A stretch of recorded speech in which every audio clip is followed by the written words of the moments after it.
The thing is you can't hold AI accountable. You hold people accountable. Ran out of money and realized that it's so difficult working with car dealerships. Maybe they sold for $100 million, but maybe that founder only walked away with $3 or $4 million over a 10-year period of time. Let's just call it 200,000. In the first 90 days, we hit 1 million impressions on LinkedIn. This is Heavy Hitters, and I'm Jay Lucas, a 30-year executive search veteran. And throughout my career, I've invested in the success of countless organizations. On this show, I interview industry-leading executives to highlight make-or-break strategies and tactics that drive performance. Ready to tackle some heavy lifting? Let's go. All right, so thanks for joining Heavy Hitters. The theme of this episode is the power of media and data consumption as a competitive differentiator. And I want to welcome Jon Rossi with Digital Iron Group. Jon's story and what he's building at Dig makes the case that companies and leaders who commit to staying informed across the full industry landscape are the ones who evolve to best-in-class performance. So the goal for today is that our listeners leave with the understanding why that information, the information that Dig makes available, is a competitive advantage that matters, and how to start building it. Jon's built an impressive career inside heavy equipment. He's founded a SaaS company that was later acquired by a Fortune 100 OEM.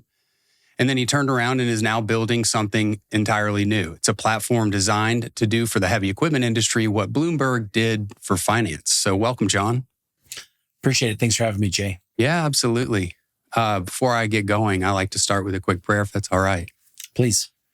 All right, Lord, we just want to thank you for the natural curiosity that you give us, that curiosity leads us to greater insights, and that those insights can be applied in our day-to-day in a way that glorifies you.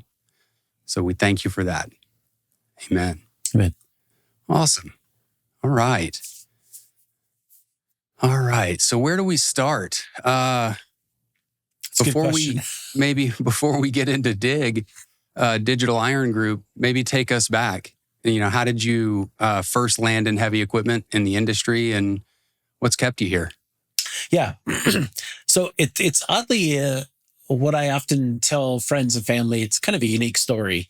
I didn't grow up with a fascination for heavy equipment.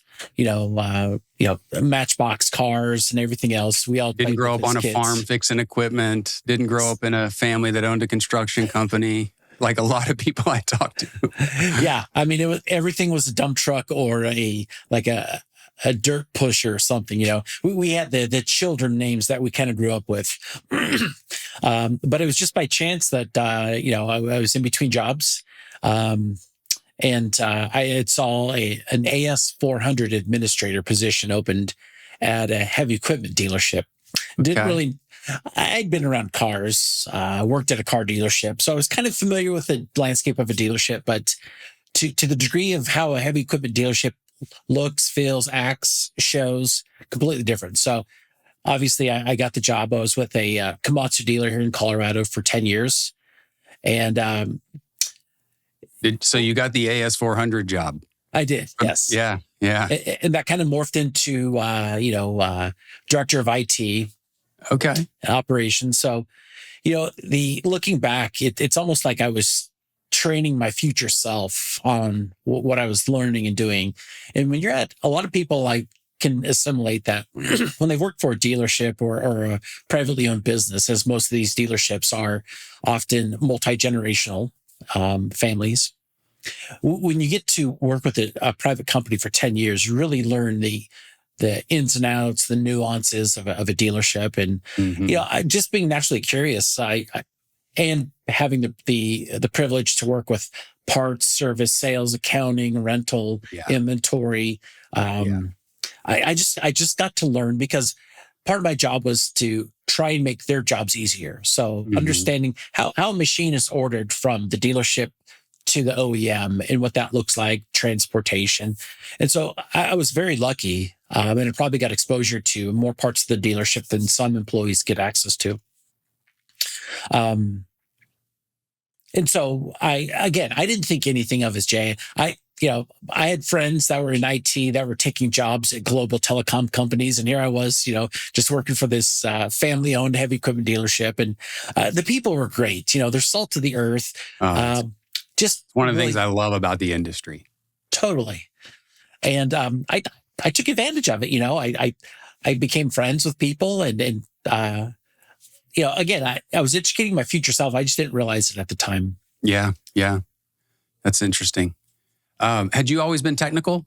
How does one decide they want to apply for an AS400 job unless you're technical? Yeah. So I was actually working for a home builder and I had some loose AS400 admin skills. Okay. I knew enough. And obviously for a junior level AS400 administrator, I absolutely knew enough pre-queues and, backups or recoveries. I knew enough to be actually not a qualified AS400 junior admin, but enough to go in there and do the tasks that they expect that I knew how to do. Yeah. IT is interesting because it really gives you a perspective. It lets you see everything that's going on, how the data moves in, what it does, what it's for, and gives you exposure to pretty much every department and every user in some way. Even if it's not intimate, you can observe their involvement with these systems, which gives you some pretty interesting insights, I'm sure. Yeah, but the IT department was a department of one, often two. So you become the software trainer on new software that they subscribe to or they purchase. You become the natural phone system admin, the alarm company admin, and then just kind of bleeds over. And you're writing with the service, field service employees and when they're going out to the job sites. You're going out to the branches to do the same tasks that you do at the main office. And so, I've been all over Colorado. Very fortunate to be in some of the mine sites, the gold mines, the coal mines. Just a fantastic experience looking back at it. Yeah, that's great.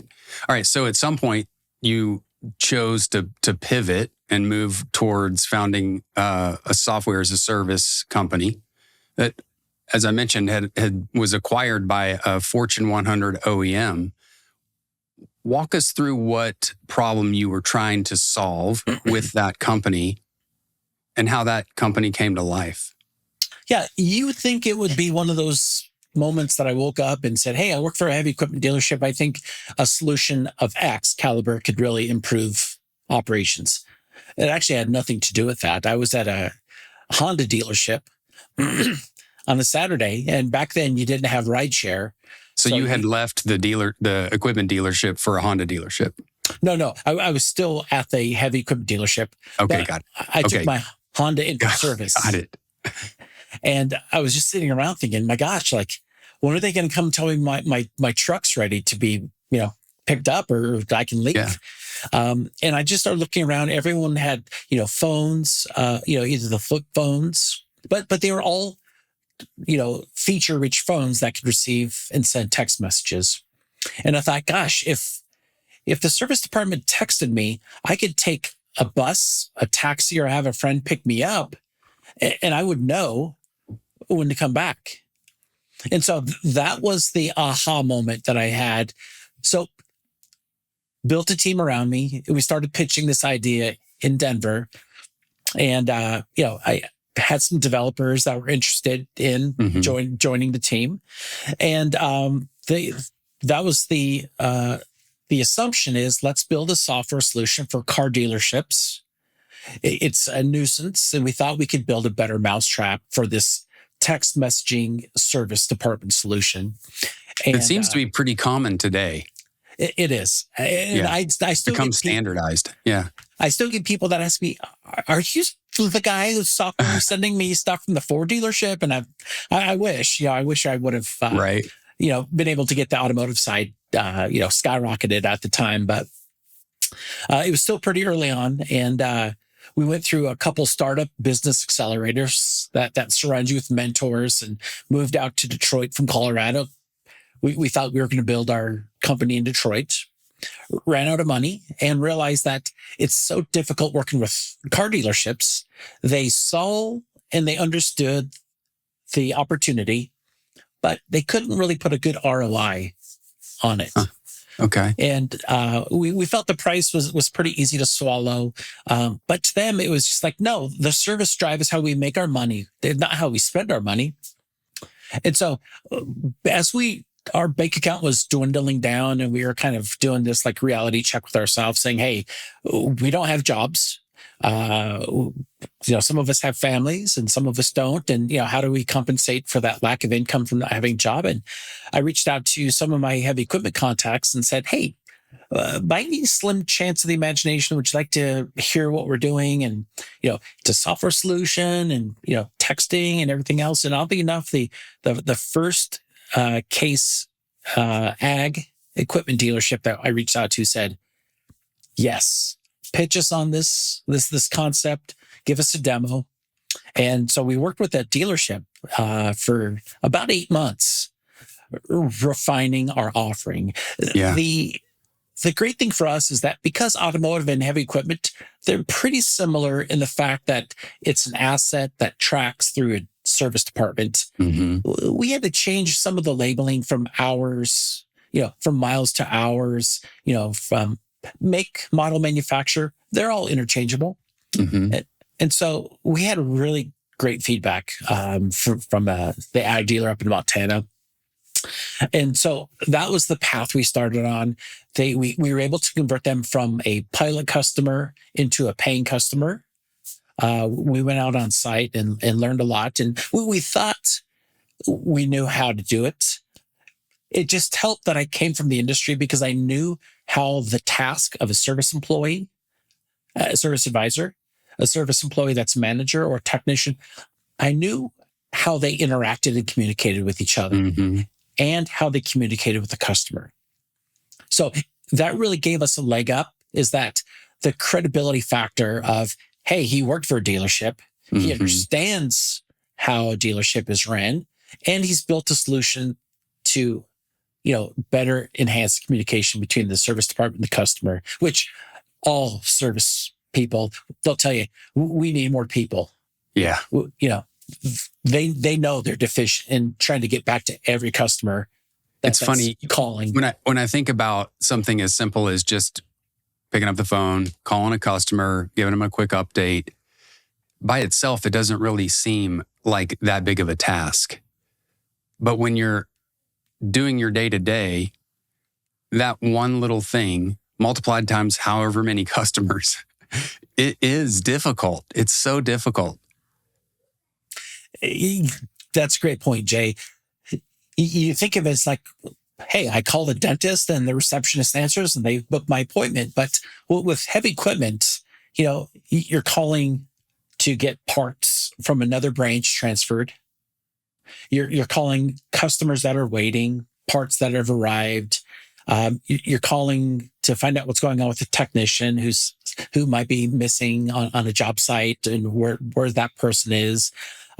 You're returning phone calls. You're getting called into meetings. I mean, there's just a lot of things that the customer doesn't realize. Mm-hmm. And what we figured out is that the average service call took 8 minutes.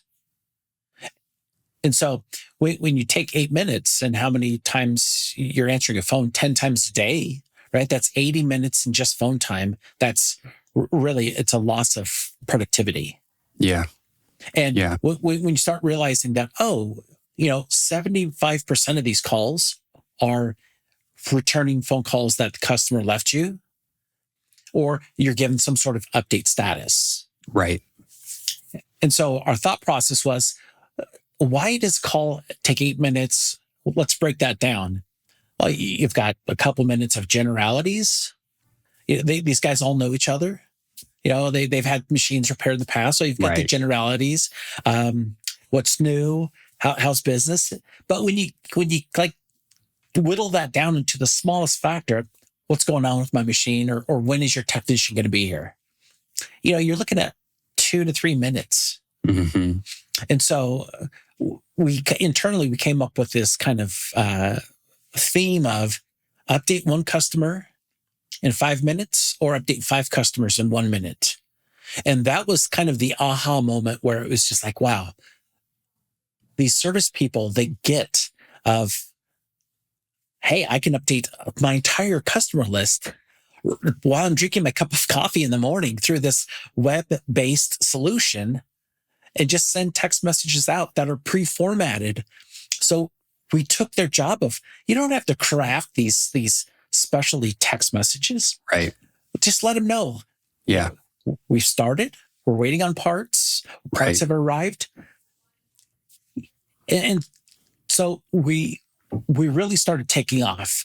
We understood how to sell it. We weren't salespeople in software. So at that point, we understood how to sell it. We had a couple dealerships that had success. And so going forward, our dealership customers were making introductions to other dealership partners. Mm-hmm.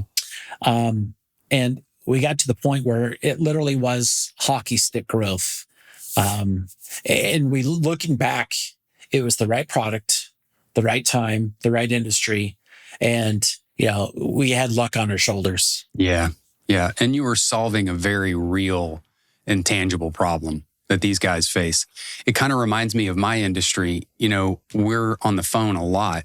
Well, if I'm on the phone interviewing somebody, then I don't have time while I'm on that call to update somebody about an interview that's taken place or an offer that's coming out or why somebody wasn't selected to go to the next round. Those are important conversations. They have to be had.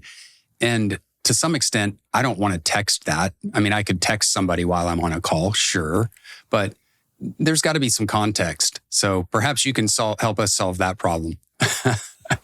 Absolutely. So, all right.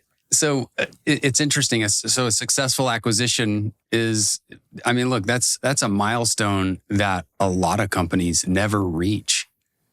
What did that chapter close out for you personally? And, were there questions that were opened as a result of it?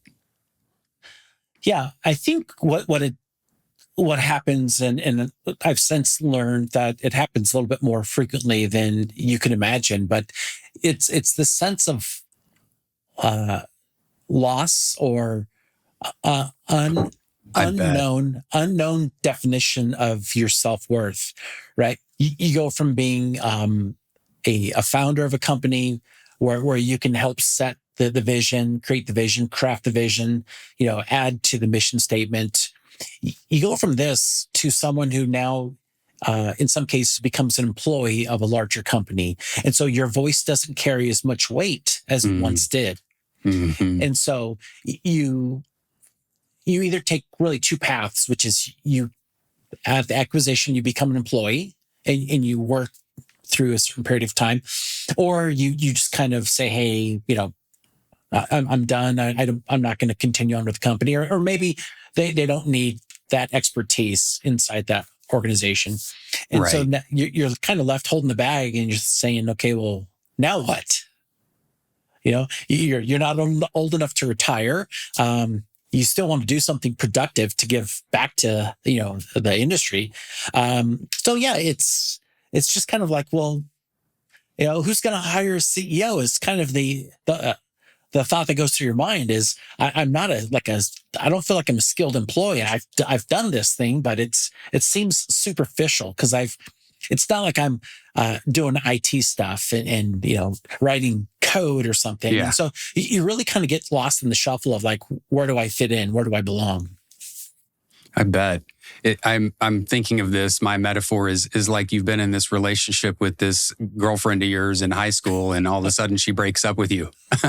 All the time that you used to have consumed by the relationship is now available. You're like, oh my gosh, what do I do with all this time? That's right. Did having a successful return on the sale make that easier? Because I imagine if you don't have a decent amount of pocket change from that transaction, not only are you now sort of, trying to figure out what's next, but you've got the stress of what am I going to do to make money? to pay my bills. Yeah, because you don't have the liberty of adding to a 401k, whether you need to or you don't. You have health insurance and dental insurance that someone was kind enough to pay for when you had a job, and now you don't. And so you start realizing, wow, like it's like moving out of your parents' house to your first apartment. Is I've got all these expenses that previously were paid by someone else, and so yeah, it's. You really have to do some soul searching to figure out. We were lucky that we were, it was a net positive result for us, and we returned, an X increase back to our investors. Yeah. And so, knowing that, I created wealth for my three co-founders and investors, it really makes you feel good at the end of the day. Bet. It doesn't change anything, but you realize like you probably have changed the life of three people, and given them either, more money to use with their family, or maybe the means for them to start something else in life that they wouldn't have. Right. Or maybe now they have money to go buy that, Porsche that they've always wanted, Right. Or just the comfort of knowing that their retirement is secure. Absolutely. Or more secure. That's right. Yeah. Yeah. That thought or that element doesn't linger as heavily if you've had some sort of liquidity event that pads your bank account. Right. That's right. And I think that's, everyone looks at these Shark Tank episodes on TV, or they read about like these tech publications online about, X company got acquired for $100 million. I mean, that's kind of a vanity statement, because we don't know what their cap table looks like and how much the founding team had been diluted through raising many rounds of financing.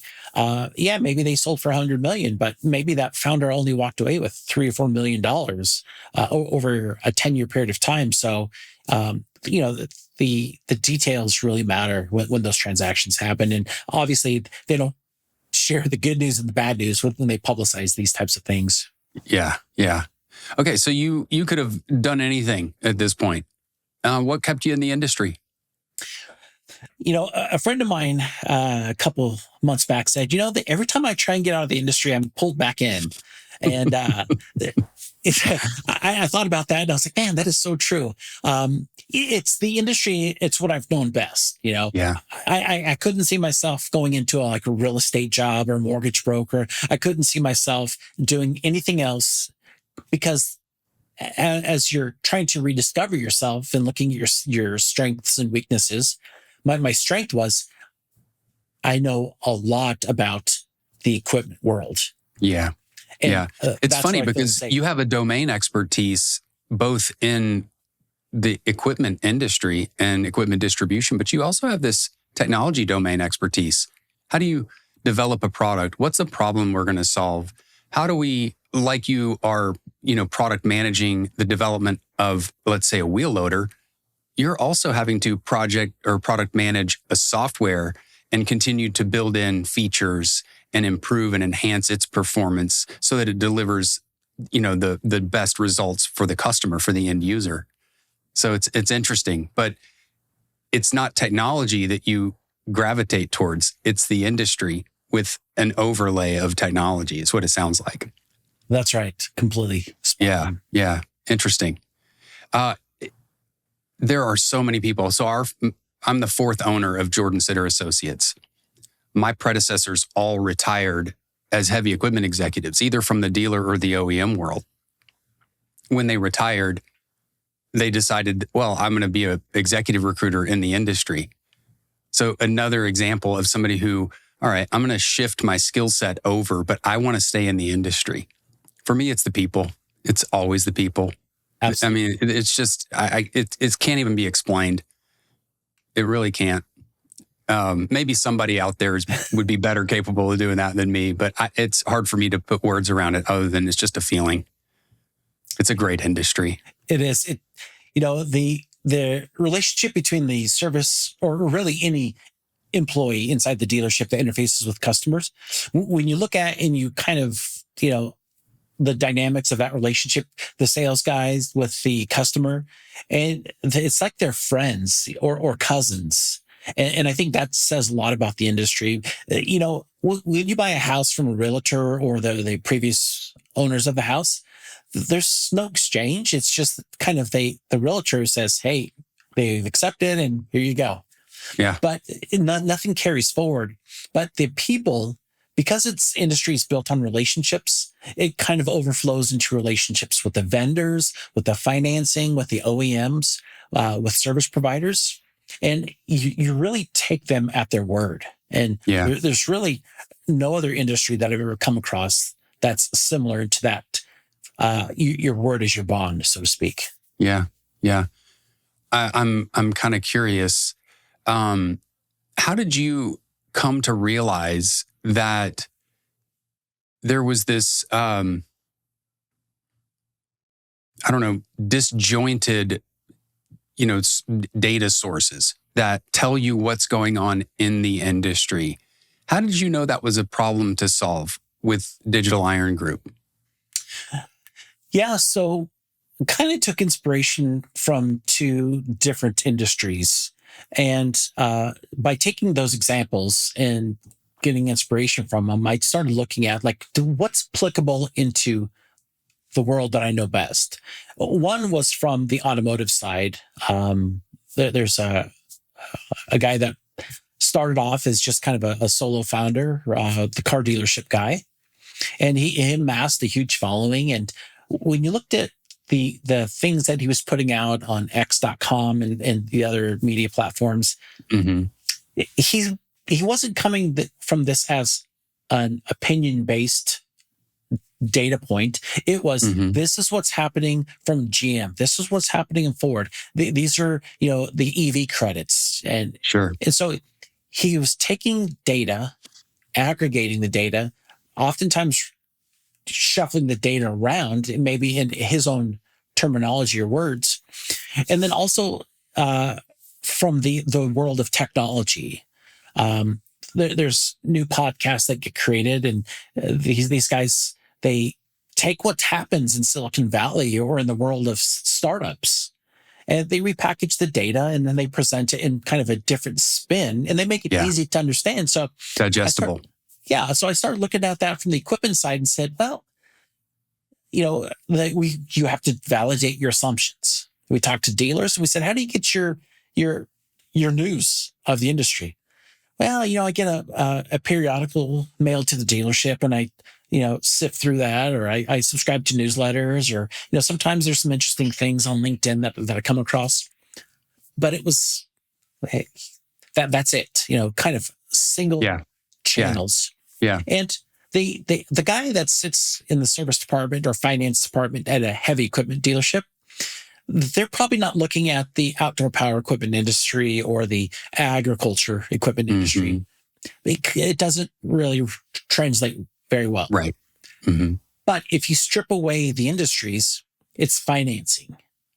So what we started to look at is, if you're in mining, you only are concerned with the mining data that's out there. It doesn't really translate over to ag or construction. Right.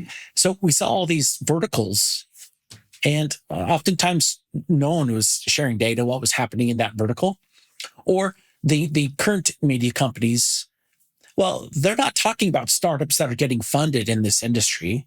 They're talking about news that they've always reported about. This is a dealership that got acquired. Right. New equipment that's coming out. Line. Absolutely. Acquisitions, rebrands. Absolutely. Shows that are upcoming.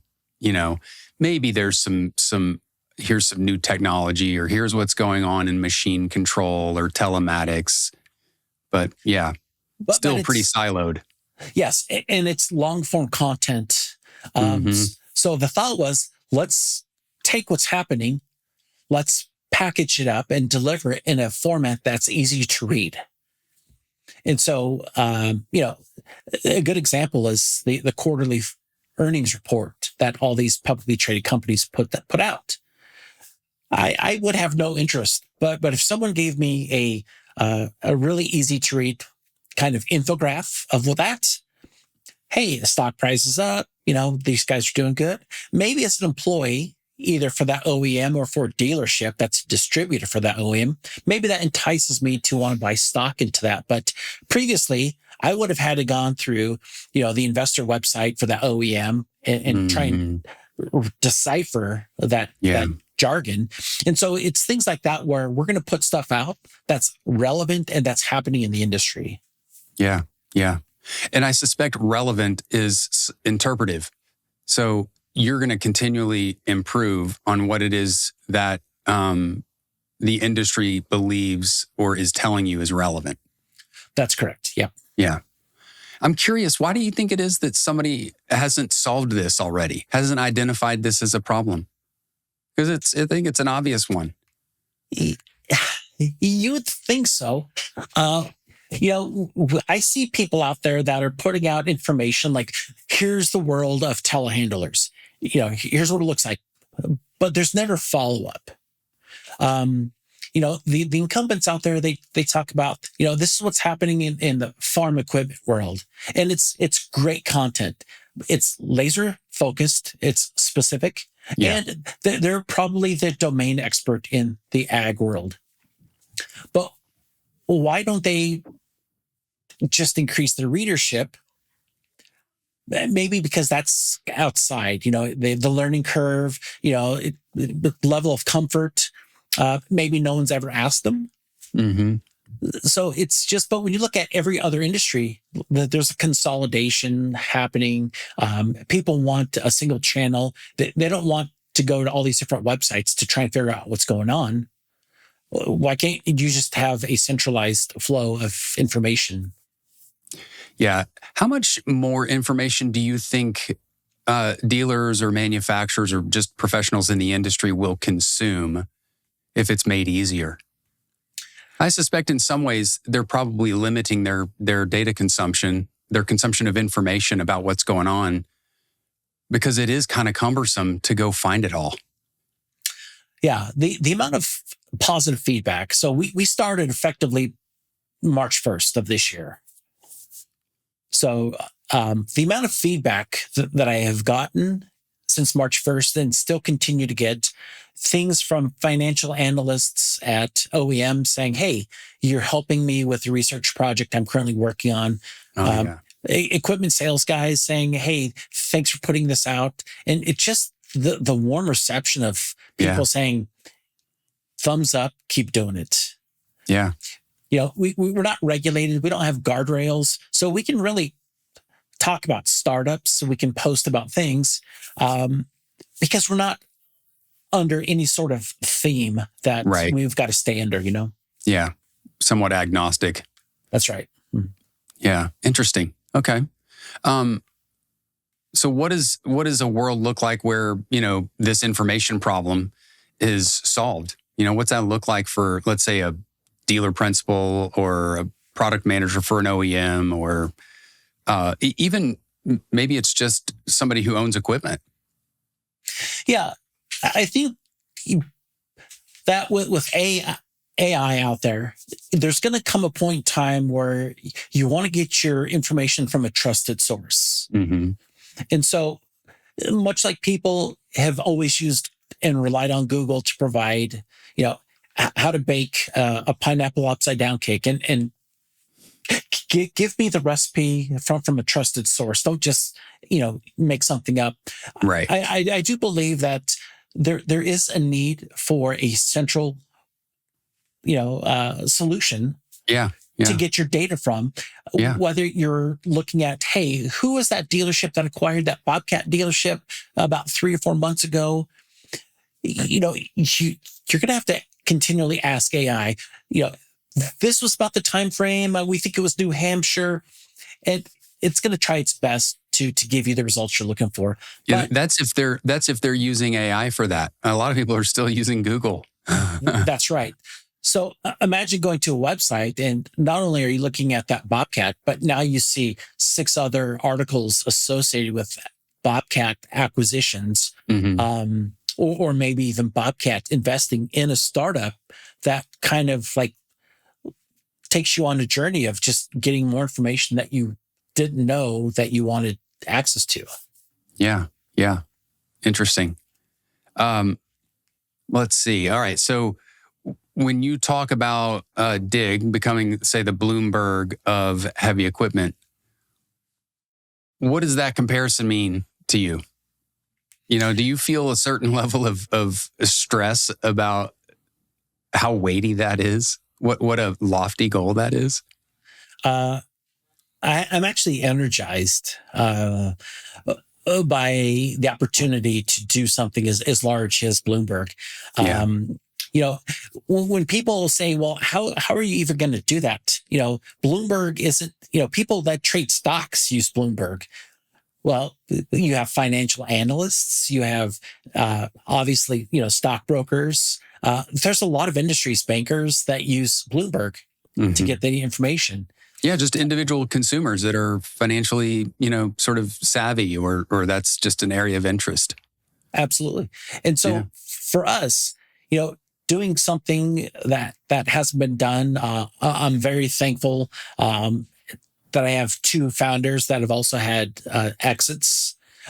So they've also found success with their respective companies. Sure. And they also share that same passion of, let's really do something that, no one wakes up saying, hey, I wonder how we could build a better, data platform or a better media platform for the heavy equipment industry. So I think the stress is not really there yet because we're still, we're flying the plane. We're still kind of building it and trying to figure out what's working, what's not. But so far, all the validation has been validated and the response has been positive. So we're going to continue down that path, but also, like any startup should do, listen to your customers and their feedback to know, like, should you pivot or should you incorporate something else that you never thought about? Or double down. Yeah. Absolutely. Yeah. You mentioned that you've got a newsletter. How often is that newsletter going out? So we've got two newsletters that go out every week. Okay. We've got the U.S. Spanish or the English speaking newsletter, and then we also have a Spanish newsletter that goes out as well. Yeah, I was going to ask about the Spanish. Is it going out weekly? Is it bi-weekly? Weekly as well. Yeah. Okay. Every Tuesday. What's some of the content that you include in that newsletter? Really, we just repurpose our Tuesday newsletter. We just translate that to Spanish. And then what you're looking at. Let's say it's the English one. What all, gosh, newsletters can be short. They can be long. How do you decide what goes in it? So we try and point out anywhere from the 3 to 5 points of what has kind of been talked about in the industry. So we call those signals. Got it. So you might have, I think last week we put out one newsletter that had 6 signals in there, but it talks about, for example, like how important the data center industry is to companies like Cummins and Caterpillar. Yeah. So that could be one of the signals. Got it.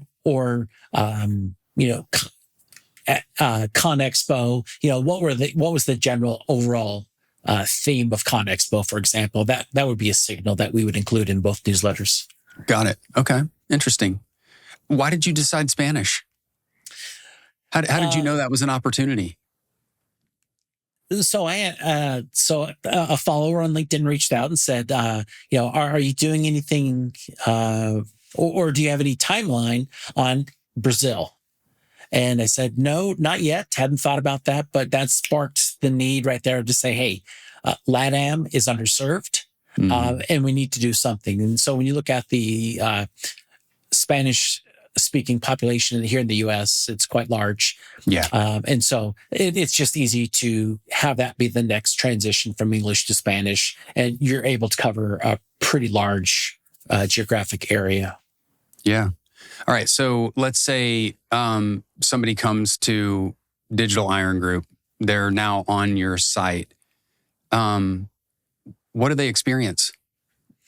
So we try and do things a little bit different. For example, we've got a ticker on the top of our website. So you're looking at publicly traded stocks, tickers. Okay. So it's a stock ticker.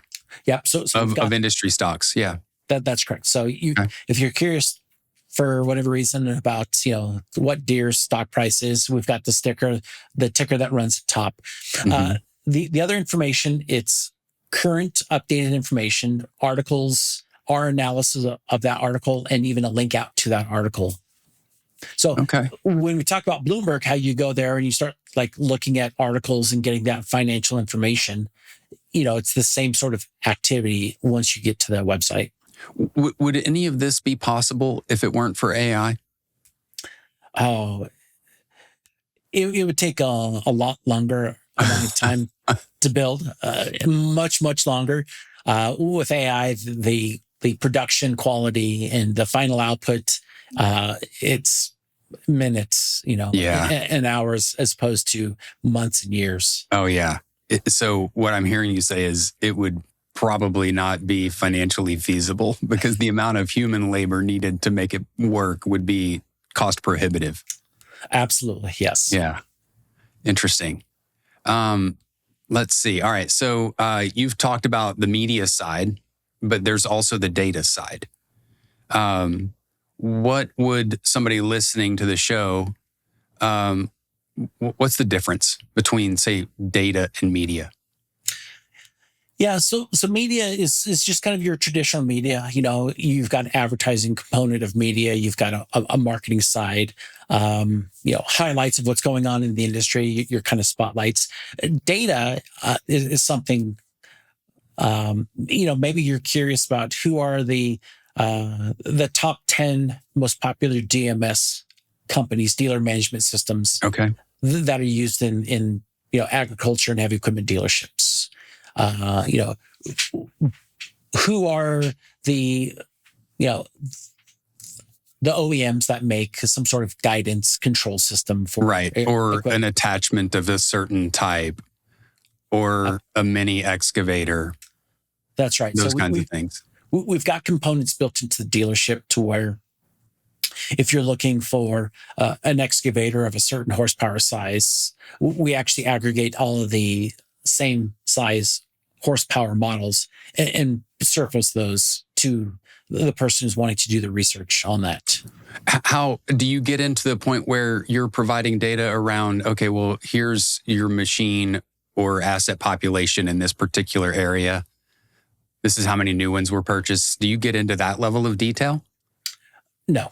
Okay, got it. Yeah. There's some data that's, you would have to spend more time to incorporate into the website. And we don't want to go a mile deep, a mile wide. Yeah. And be everything to everyone. Yeah. So some of that, hard. some of that data is probably living with builders that are going to specialize in that type of information. Are examples of like the data side, are they like deal flow, M&A deal flow, or funding activities, or maybe their capital signals in the industry? Are those examples of data, say, versus media? Media is more stories, is what I'm kind of hearing you say. That's correct. If someone said, hey, what is the amount of funding startups in this industry? What does that total level of funding look like over the last 12 months? So that's data that we've aggregated that we could do an analysis and tell you, is it hardware, is it software, is it telematics? What type of software was the overarching theme of, 2025? And who were the top 5 companies with the most amount of funding raised? Right. Like how much capital was raised in the industry, and you could compare it year over year for a period of time, something like that. Absolutely. Yep. Yeah. Because obviously there's a fair amount of time and analysis to interpret that data. You're basically providing information. You're taking raw data and making it useful, making it easy for somebody to consume. That's right. Yeah. So what historically has been a lot of just individual due diligence, you're doing that for them. That's right. The 3 of us have been through due diligence. We've been part of other deals that have gone through due diligence. And we think that if we can help an investor, an angel investor, a private equity, a venture capitalist, if we can help them add to their current due diligence offerings, it gives them a better outcome, right? Do you see yourself being a sort of hub for private equity that's interested in making investments in the industry? We think we can be that hub, to help with deal flow. Which, yeah, because I think about the number of companies in the industry. It's a very fragmented industry, and so many of the businesses are private. So there's not a lot of data available.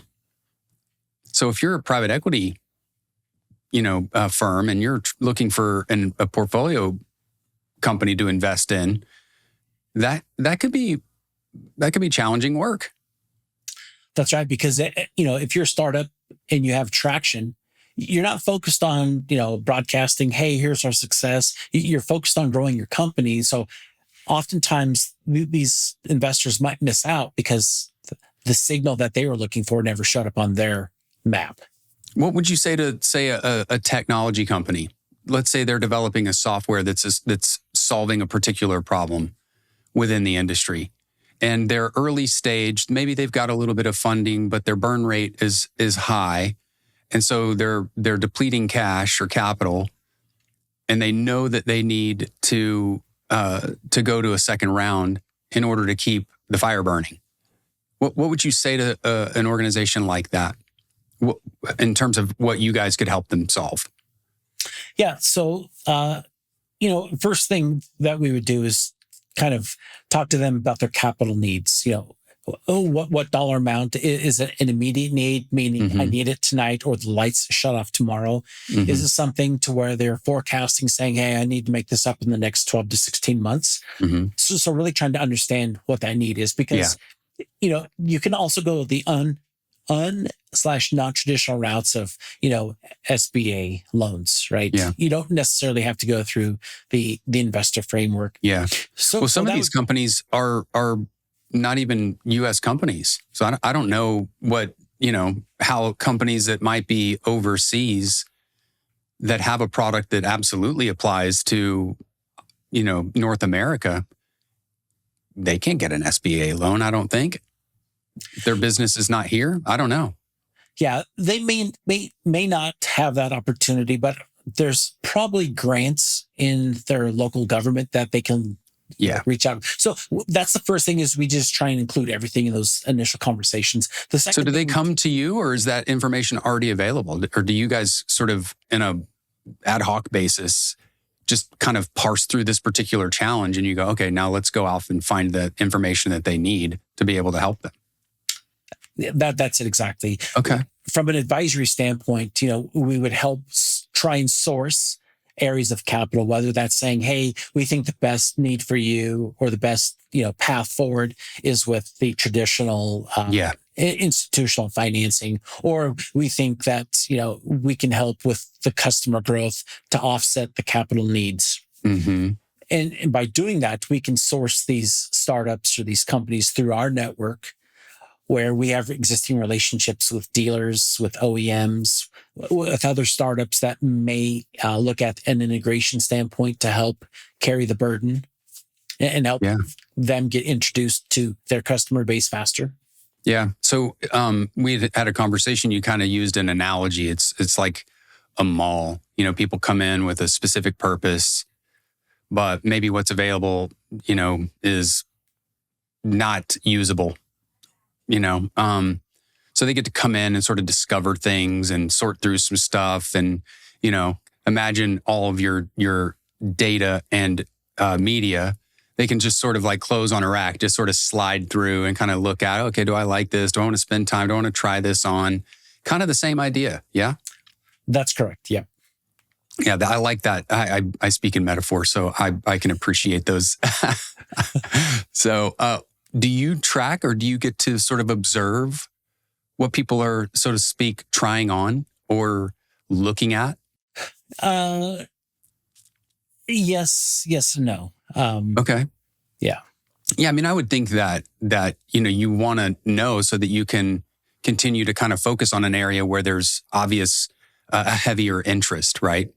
That's right. I without knowing often who the customer is, right, or who. Yeah, you're not being creepy. You're anonymized. That data is anonymized. You're not saying, oh, well, this user's doing this. It's more of a pattern of transactions that take place that are anonymized. Is that right? Is that a fair way to say it? That's correct. Got it. When you have people come to the website, you don't, sometimes you can find out if they came from a Google search or from, a backlink. Sometimes that's, an easy way to identify who the customer is, but you don't know to what degree. Are they an investor, or are they just kicking the tires? Are they someone who's looking for data or media opportunities? And same thing with the startups. It's trying to make sure they feel confident and they feel like they're talking with trusted advisors as well. So we really take the time to get to know as much as we can who the audience is and where they're coming from and what the need is. Yeah. All right. So it's the end of a day or a week or a month, and you're going home and you're excited because what you're setting out to accomplish, you've accomplished. What is that? What's that win? How do you know that what you're trying to solve is actually being solved for somebody? Yeah. So it's looking back at those previous 4 days, being able to close your day out, whether it's the week, month, or quarter, whatever, just to know that, wow, someone decided we were the right fit to help them with, the forward progress with their company, or someone is trusting us to be a partner with them for some sort of opportunity, whether that's a data opportunity, a media opportunity, advertising opportunity. Yeah. As I mentioned earlier, the comments on LinkedIn, looking at the trajectory on LinkedIn just in the past, 4 months, looking back and saying, wow, there's all these subtle wins. You have to celebrate the small wins along the way, because otherwise it's harder to be stoic to only try and celebrate one win. Mm-hmm. Sure. Yeah. It's all of those things that are proving out that what you've set out to achieve, that you're making progress there. And maybe Absolutely. It's not necessarily as much as you want, but it is the small wins along the way. I mean, they do. It's raindrops in the bucket, right? That's right. Yeah. And, as an entrepreneur, you're going to do everything within your power to make it work, right? It's at the resilience, you're resistant. I was talking earlier today, I was talking with a founder in Australia, and it was 10 a.m. my time, but it was midnight his time. And he was saying, I've got a couple more hours of coding before I can finish up. But, that's the kind of world that, if that person can do it, there's no reason why I can do it during my workday. All right. So you guys have been operating now for just over 3 months. That's right. And I think you described the traction as taking off faster than you expected. What's your response to that? What surprised you? Yeah, looking back, let's call it February. The assumption was, let's put some data out there, see if people comment on it, share it. Let's see if we can get, a couple 100,000 people to like our content. Mm-hmm. And when you go back and look at the trends on LinkedIn, you got a couple hundred one day. You have to learn how to post, how consistent you have to be. Can't just be generic, un-industry related content. Mm-hmm. So the format is good quality content, easy to read, and most of the time, try and create a simple image, infographic or something that companies. And in the first 90 days, our goal was to get, a couple 100,000. So let's just call it 200,000. In the first 90 days, we hit 1 million impressions on LinkedIn. Wow, that's impressive. And when you look at the chart, it's just literally a couple days in March, and then it starts going up to the point now where here we are almost 20 days, almost 110 days into it, and we're at 1.5 million impressions, which It's a vanity metric. But when you look at the impressions and the number of people reached and the engagement, we're at a 1% engagement, which LinkedIn says this is good. Okay. Your content is being delivered and people are seeing in their feed. And they're measuring that as a percentage of reactions and comments and shares to overall impressions? Yes. Got it. Yeah. That's great. So that was a big surprise. I'm still surprised, putting stuff out there and seeing one post garners, 40,000 impressions. And it's just like, wow, these are signals Yeah. that I would tell someone, hey, when you get this, these are good things. But when you do it, you're just like, I don't know if this is good or not. You kind of question things still. Yeah. Yeah. You eventually sort of figure out, okay, well, what is a fair number of impressions for a post? That's right. Is there a number that it's like, well, if you can reach this, then, if you have a certain number of followers, then this is a good number for you. Because obviously, if you have 500 connections, you're probably going to reach a smaller audience, right? The bigger your audience, the more likely it is that your impressions are going to build, right? And grow. That's correct. So is the goal to use LinkedIn and the information that you share to drive people to your platform? That's correct. Yep. Yeah. Building the audience, building the consistency and the trust, that we're an honest, source of information. I think that's really the main goal, is to accomplish that. I'm curious because we, let's say close to a couple of years ago, we really internally at Jordan Sitter, we decided we were going to start posting content. And we don't necessarily do infographics, but they're stories. They're related to the conversations that we have every week with people in the industry. And it's been, it's been well received, I don't know that I think about the number of dealerships and even OEMs. It seems like a missed opportunity. It doesn't seem like something that they've adopted fully or maybe even considered adopting as a strategy to drive marketing for their business. Is this an underserved opportunity for them? I believe so. I think LinkedIn is now being brought into the mix of platforms that you should look at advertising on or building an audience from. I start, you see some posts out there from Komatsu, and they're kind of funny. What a millennial sees versus what a Gen Xer sees. That's relevant. People want to see like the old person say, yeah, that's a nice articulated haul truck. Whereas, the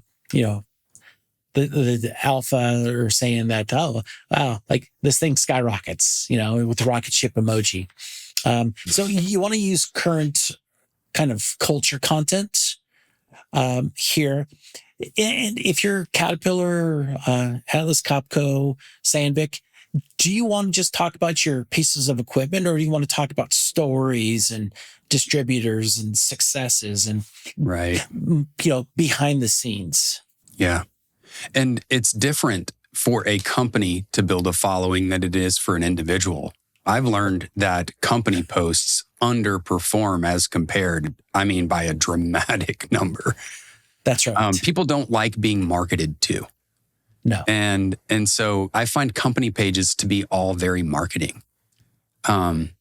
So who does it? Is it the director of sales, the VP of sales? Is it each individual sales rep? It's a complicated strategy if you think about how to disseminate those stories, those real stories that will help you build your brand.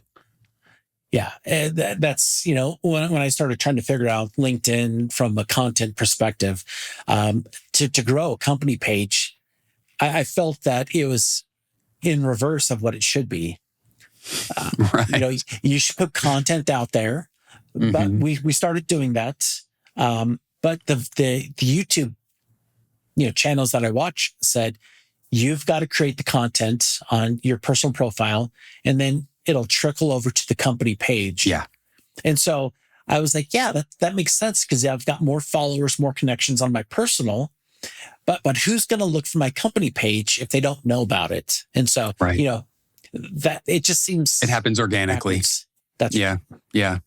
And honestly, I don't know that we've really ever had anybody go to our company page and said, oh, we went to your company page and it's a source of intelligence or data or insights that I think might help, but it's the individual LinkedIn, my page or profile or somebody else on my team that really initiates that 100%. absolutely. Yeah. Well, perhaps there's an opportunity for you guys to figure out how to help dealerships and the key players at those dealerships tell their stories, the problems that they help their customers solve. Because there's a multitude of them, And I think generically people probably know, oh, well, yeah. But when you get real specific about a particular story and that story relates to you personally, if you're a construction company and you see that, you're going to go, oh, wow, I should probably talk to that person, Yeah, I've not seen any articles or posts about how a field service technician went out of his or her way to drive to a customer site to get something done for a service customer and that it was received really well. And this person just went above and beyond. You don't see those things. What you see is buy a dozer from us, buy a wheel loader from us. Yeah. Yeah. I actually there's a couple of techs that they're really good at this. Marshall Sheldon is one. He's actually been on my show. He is a rare breed. If you haven't watched that episode, I definitely encourage you to watch the episode and then go to his LinkedIn page and just look at some of the posts. He does talk about a lot of just what happens on the day-to-day in the field. It's great content. Absolutely. And I mean no disrespect by this, but it's not the kind of content that you would expect a technician to be putting out. He's an anomaly. No. Yeah. In the best sense. So awesome. All right. So you've been supporting some early stage companies, some technology startups, trying to help them figure out how to reach OEMs or dealers in the space. Tell us a little bit about that. Do you have a story? Could you, instead of say post about it on LinkedIn, could you tell a story here? Yeah, I mean we do sign without NDAs. naming names. Yeah, absolutely. Yeah. So just to give you a little context, as we started pushing stuff out there, people were obviously visiting my profile and seeing that I was one of them, meaning I had a software company. Sold into this industry, it got acquired. So for them, they were just kind of naturally reaching out saying, hey, let's set up a 30-minute conversation so we can get to know each other. And what we realized as a team is that there's no launching platform. There's no support platform for entrepreneurs in this industry. So how do you have a product if you don't have salespeople on your team? How do you sell? Yeah, or let's say that you do. I mean, this industry is massive. How do you segment the opportunities, the targets within your market? And who do I call? Is it the CEO of the OEM? Is it the VP of parts? Like, how do you do that? And what do I say to that person? And how do I begin to build, a relationship there and figure out, is there a problem that they're having that we can solve? That's tough stuff. Yeah. So we've helped companies with, they come to us and we look at their literature. What does your slide deck look like when you present to a dealership? What does the marketing say? What solution do you have? And does your deck support that solution? And so, we've worked with companies recently where, they've come to us saying, hey, I still have a full-time job. I want to do this. Yeah, I want to do this, make this leap, but I don't know how to do it because I don't want my current employer to get word or see that I'm not consistent in my day job to see me posting stuff in this industry.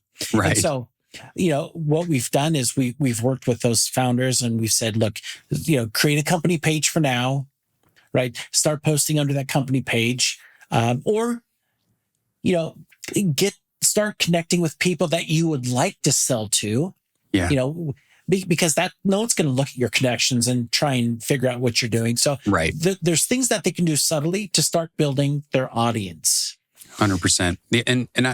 For anybody who's listening that really hasn't really spent a lot of time thinking about LinkedIn, if you put a post out and you're trying to, and your goal is for that post to resonate with your target audience, but the people that are in your LinkedIn network aren't really who you're chasing, then you need to make that fix. That means you need to start connecting with all of those people that are targets, are prospects for you.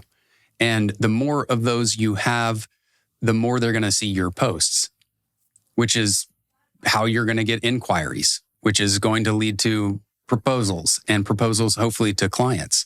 But if you have 10,000 followers or connections and half of those people aren't really prospects for you, then you really only have 5,000 followers is the reality, That's right. And I would even say pay for the first premium layer inside LinkedIn, just so you can start looking at who's visiting your profile. And so you might have a sales background, but have you ever sold into heavy equipment? So we really work to educate that startup. We kind of take them by the hand. We work with them on creating probably a better, sharper presentation. And we talk about how to really deliver. Don't just sell to them, but get to know them, find out what their struggles are, ask the questions. And so as we lead them through and to success, then we're ready to help them with that next level, which I'm new. Now I know how to sell and present, and I know how to interact with the customers. To your point, Jay, which was a fantastic one, which is who's my audience? Is it the owner of the dealership? Is it the general manager? Is it the VP of parts and service? So, and those particular personas in the marketing world, the individual prospect is a persona. That's correct. So for us, we sell to various departments within an organization. HR needs to be involved. Well, the way that I communicate what we solve for an HR person is different from what I might communicate to somebody that's running a sales department or a parts department, or is the president or the principal, So you have to not only understand, well, who is it that I'm targeting, but what is my style of communication and what is the problems that they're facing that keep them up at night that we can help address? Because I can guarantee you, if you have multiple buyers within an organization, they're going to be different, very likely. Yeah. And, when we talk to these founders, we ask them, how are you going to pilot with your customer? Are you going to go on site? What does success of the pilot look like after 30, 60, or 90 days? Mm-hmm. And oftentimes the answer is, that's a good question. I'm not sure. Yeah. So we're trying to set them up to where after an engagement period ends, they now know that they have great collateral. Yeah. They know that when they're asking for meetings, they're asking who else is a stakeholder in the company that we should invite to this demo meeting. Mm-hmm. Instead of, hey, I'm going to just give a demo to the chief information officer or the director of IT. Right. And that's not really who's going to be your executive sponsor. Right. Yeah. Yeah. And the executive sponsor is really important in this case, for sure. Absolutely. It's the person who has the budget to be able to say, we're going to make this happen. IT, oftentimes they're an enabler in that process, but they're not the actual decision maker. That's correct. Somebody else is going to be telling IT, I want you to make this happen for me, not the other way around. Not typically. Exactly. And so, then it's like, how do we help them grow? How do we stay connected? And how do we look like an extension of support services for that startup? And so we're nearing a couple phases where we've set them up for success with the sales and marketing. And now it's like how they're getting ready to start growing their company. Yeah. And Yeah. then the third stage would be what sort of capital requirements, and can we start making introductions to the family offices and investors we're connected with? Yeah. So you've said that you believe that leaders who commit to staying informed, who consume media and data and with intention, with purpose, they're the ones who evolve to best in class. So how do you make that case? How do you help make that case for somebody that maybe isn't doing that? Yeah, I think when you're reading about current content, media about what's going on in the industry, you might be a Kubota dealer, but you're looking at what these other OEMs and what these other distributorships are doing. Maybe there's takeaway that you can employ in your Kubota dealership that you're learning from a Caterpillar dealership or a John Deere dealership, and maybe it's around a change management or a consultant that they hired. You start taking those and you start aligning yourself with, wow, like these are change makers, these are decision makers that I like what they do. Maybe I want to reach out to them and get some more information. They might learn that you're a 27 store Kubota dealer, that you're first in class. They might want to learn from you. Mm. The Kubota dealer person shouldn't just relate to the Kubota dealership in the next state over and say, hey, how do you do this? How do you do that?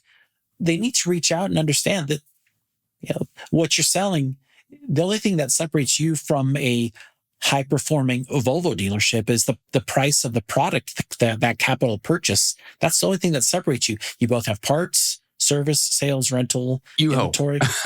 Yeah. You hope. Yes. I hear too many stories where that's just not the case. The product support piece of the industry is oftentimes the Achilles heel of the dealer.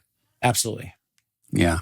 So that, and I think just turnover, organizations that have a lot of turnover, and those are definitely issues. But yeah, you'd like to think that it's just the price, or maybe it's the product and you have some feature or capability. A lot of times it's your typical marketing. It's price, place, promotion, etc. Right? That's right. But if you're learning and reading about like what's happening, it keeps you more informed. You make better decisions. You can kind of course correct or adjust on the fly, or even at the end of the day, learn something that you can take in and put into your dealership or with your OEM. Do you have any insights on what let's say a dealer principal might actually know about what's happening outside of, say, their product lines? Is that very little based on your experience, or do you even have enough data to make that statement?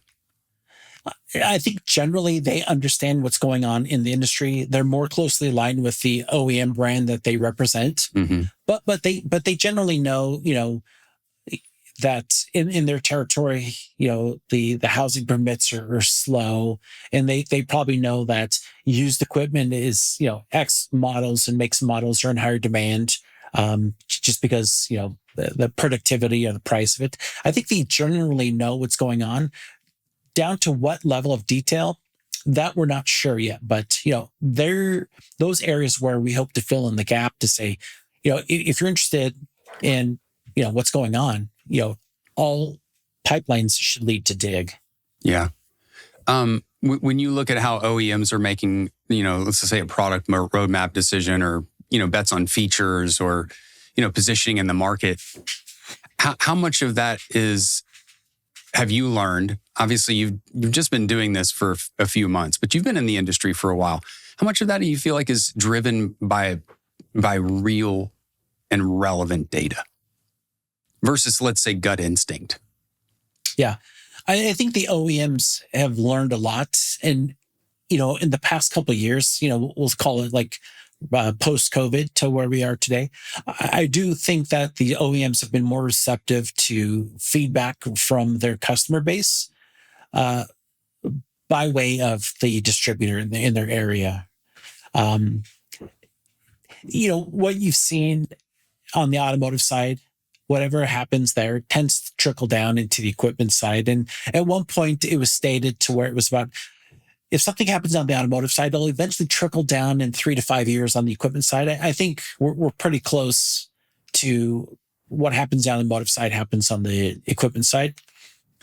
So getting the feedback, wanting to have better guidance controls in the machines, I don't think that's a gut instinct. I think that's, your positioning systems, your guidance systems like Trimble saying, hey, we exist because we're experts at this, and so now you're starting to say, hey, how do we make this machine quieter, more fuel efficient, so they're not using as much, natural resources to power this machine, that it's a smoother operation when the bucket and the arm articulate. I think a lot of that comes into play because they have listened to their key customers. Yeah, for sure. All right. So let's say we have a dealer principal, maybe it's a VP of ops, one of your targets, right? One of your personas, we'll call it, and they're listening. What do they need to know about what you're doing and how to get in touch with you and all that good stuff? Yeah. I mean, we're the newest, fastest growing media platform in the equipment industry, right? We're a central feed of what's happening. Gone are the days where you have a newsletter and you're reading periodicals. We're real time. We bring everything into the platform. And that's all the stuff you're posting on LinkedIn is available on the platform. Real time, correct. How searchable is that? Very searchable. Yeah. Yep. And is it searchable? You've got just put in a keyword like attachments, and it'll just pull up anything related to attachments, and then you can even get more specific than that. That's correct. Okay. Software. If you're putting in the name of the software vendor, you're putting that into that search to get responses on results. Yeah. That's awesome. All right. So, best single source of information that you'd recommend to anyone in the industry who wants to stay sharp? That's correct. Yeah. Is this you? Is this Dig? Yes. All right. All right. That's good. Absolutely. Okay. Yeah. Is there one thing this industry should stop talking about and one thing that it maybe should talk about a lot more? I would say the answer to that is both AI. It's so true. What a great answer.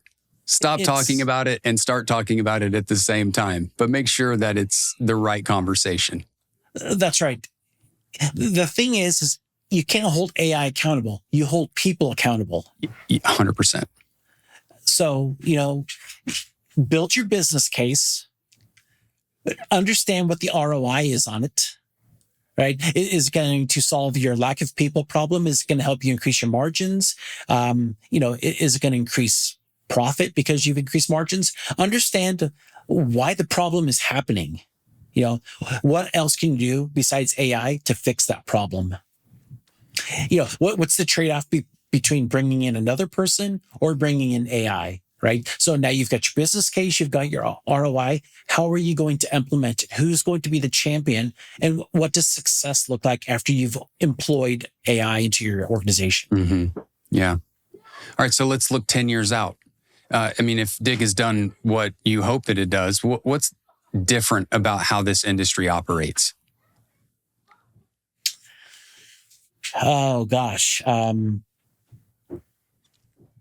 You're not searching a single instance on Google, right? You're searching an acquisition that happened 3 years ago, but you're getting all the sources around that. You're getting interviews with both sides of that. You're getting interviews with the M&A company that helped with the acquisition, and you're probably getting more content than you would ever get. Yeah. I see you guys, my metaphor is you're a bit of a sort of industry lubricant. Like what you're providing should make, if applied properly, the ease of transacting business in heavy equipment easier, with less friction, with less headwind. Absolutely. That's a great example. Yeah. Okay. How do people find you guys? Hop on over to LinkedIn, follow me, or connect up with me on LinkedIn. Okay. Obviously, all the posts I put, we always have the hashtag and the website in every post. Okay. Great. So Hop they can on get over to Digital Iron Group from your personal LinkedIn. That's correct. Or just going to the website and then kind of tracing us back to LinkedIn. Yeah. And I think your LinkedIn is linkedin.com/JONRROSSI. Is that right? That's correct. There's 2 R's. Got it. Awesome. And then if they wanted to subscribe to your newsletter, is there something that they can do to subscribe to your newsletter?